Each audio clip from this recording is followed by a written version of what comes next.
Cadê? Não sei também.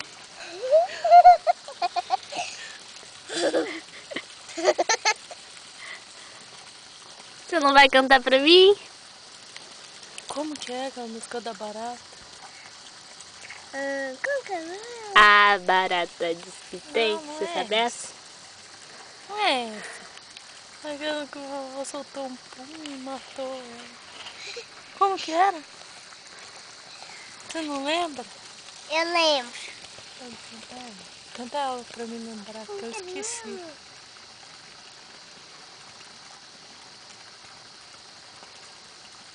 Ih, esqueceu.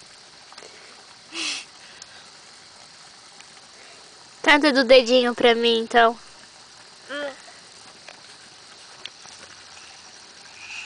Dom, dom, dom. Ai, tô com cheiro.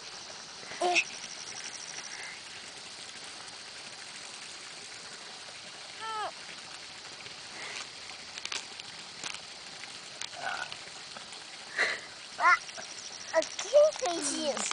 Foi você. Não, foi a Érica. Foi a Gabi.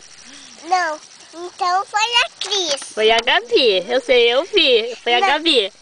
Eu não. Eu leio assim? Foi a Márcia, então.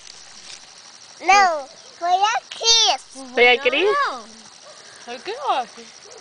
Não, foi a Cris. Eu não. Foi a Gabi. Foi a Gabi. Foi a Cris. Foi a Cris. Como é aquela do índiozinho? E eu navegando pelo rio abaixo, quando os jacarés se aproximam. E no pequeno bote. Os índios, quase viram, mas não viram. Qual que é a outra?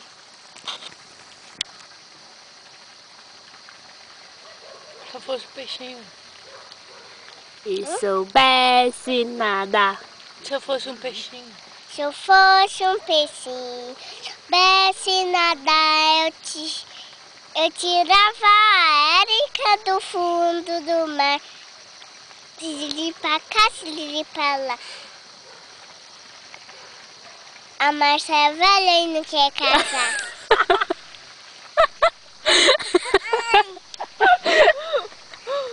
Ai. Você não vai cantar pra Luvinha? Hum? Você não